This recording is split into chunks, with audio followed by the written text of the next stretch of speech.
Madam, famous gynaecologist doctor Imran Rahman के बड़े पुत्र का निधन हो गया है। क्या कहना चाहेंगे? बहुत दुख की बात है, बहुत दुखद घटना है। हाँ, ये तो बहुत दुखद घटना है। इसके बारे में हम क्या बोलें। एक माँ ही समझ सकती है जब औलाद बिछड़ता है तो क्या तकलीफ़ होती है। मुझे बहुत अफसोस है। मैंने सुना है कि आप से भी बहुत क्लोज़ इमरान रहमान और इम्तियाज़ुर रहमान का परिवार है। हाँ, हाँ, मेरे से बहुत क्लोज़ रहे हैं और हमारे घर पे भी आया है, बस उसका चेहरा ही घूम रहा है जब से हम सुने हैं। तो आपको कब पता चला कि उनका डेथ हो गया? हमको उसी दिन मालूम हुआ था, हमको बिलीव नहीं हुआ, तो हम अपने स्टाफ को भेजे कि पता करो कि सही बात है कि नहीं। तो वो बोली कि नहीं मैम, सही बात है।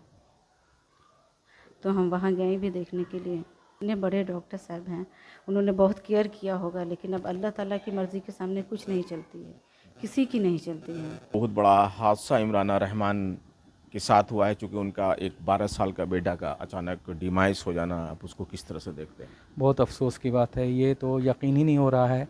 जो बच्चा खेलने कूदने वाली उम्र थी और बहुत हम्बल था, हम लोगों को बहुत इज़्ज़त करता था, बहुत नज़दीक थे हम लोग। तो बहुत अफ़सोस की बात है, ख़ासकर माँ बाप के लिए तो और है। ये एक पहाड़ टूटा है। अल्लाह इनको सब्र, डॉक्टर इम्तियाज़ुर रहमान, डॉक्टर इमरान रहमान को सब्र दे, और इस दुःख की घड़ी में हम लोग सब उनके साथ हैं। सर, आप बहुत नज़दीक से उस परिवार के साथ हैं और उस बच्चे के साथ भी हैं, चूँकि बराबर रोज़ आपका आना जाना है, तो एक अटैचमेंट उस बच्चों के साथ था आपका और उनके परिवार के साथ? बहुत था, इसको बयान करना मुश्किल है। मेरा मेरा एक बेटा है, वो दिल्ली में रहता है। उसको जब ख़बर किया तो उसको भी यकीन नहीं हो रहा, किसी को यकीन नहीं हो रहा था कि ऐसा भी हो सकता है। सिर्फ 2 दिन के इसमें आनन फानन में वो इस दुनिया को छोड़ के चला गया। तो एक बहुत बड़ी घटना कहा जाए तो बहुत गलत बड़ा नहीं। लॉस है। और एक माँ बाप के लिए तो समझ ही रहे हैं कि किस तरह का माहौल अभी है वहाँ पर। अल्लाह उनको बहुत सब्र दे, सबको, घर वालों को। लेकिन जो खुदा को मंजूर होता है वही होता है। होता है, बात सही। कोशिश तो बहुत की गई लेकिन टाइम नहीं मिला। समझे कि 1.5-2 दिन के अंदर में फ़ीवर हाई हुआ और फ़ीवर उतरा ही नहीं। तो उसमें डायग्नोस होना भी मुश्किल हो गया बहुत। जब तक कुछ सोच पाते तब तक तो कुछ इस दुनिया को छोड़ के चला गया। खानका सुल्तानिया के सज्जादा नसीर सैयद शाह गुलाम बंदगी साहब इस वक्त हमारे साथ मौजूद हैं। मशहूर स्त्री रोग विशेषज्ञ डॉक्टर इमरान रहमान और इम्तियाज़ुर रहमान के बड़े बेटे का अचानक डिमाइस से तमाम लोग मरमराहित है। जितने भी लोगों ने इस खबर को देखा है, सुना है, सब लोगों ने अफसोस जाहिर की है। सज्जादा नसीर साहब, क्या कहना चाहेंगे?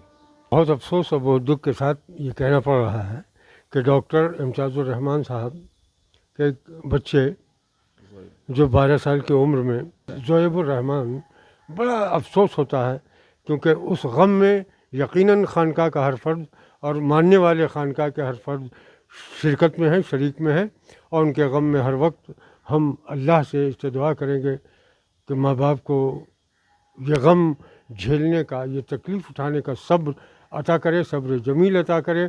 और उनके बच्चे की ये जो मौत हुई है उसके अंदर जो उसको दुख और तकलीफ़ हुई है, अल्लाह से इससे दुआ करता है खानका कि उस बच्चे को ज़्यादा से ज़्यादा अपने रहम करम में माबूद अपने साए में रख कर जन्नतुल फिरदौस से नवाज दे और उसके सिले में माँ बाप को सब्र जमील अता फरमाए, ताकि बेटे के गम में माँ बाप कहीं ऐसा ना हो कि अपना पेशेंस खो दें। दुखद घटना कहा है तो गलत नहीं होगा। बहुत बहुत दुखद घटना है क्योंकि अभी ये उम्र उसके परवान करने की थी। अभी तो आगोश से माँ, आगोश से बाप में उसके रहने का उम्र था ना। ये तो कम से कम इतना था कि अभी बाप अपनी बात को बेटे से शेयर करता, माँ से शेयर करता, माँ अपनी बात को शेयर करती। ये एक ऐसा उम्र है कि बेटा माँ बाप के इशारे पर परवान चढ़ता है और माँ बाप का सहारा बनता है। जिस तरह उनके माँ बाप को सदमा है उसी तरह ये खानका के सज्जादा नशी को भी सदमा है। दुख भरी मतलब घटना है। और वो बच्चा मतलब एग्ज़ाम में पास भी किया था और रिजल्ट लाने से पहले, मतलब आने से पहले ही उनका ऐसा सुनने को खबर आया। ये बहुत तकलीफ़ हुई, खानका के सब लोगों को बहुत ज़्यादा तकलीफ़ हुई।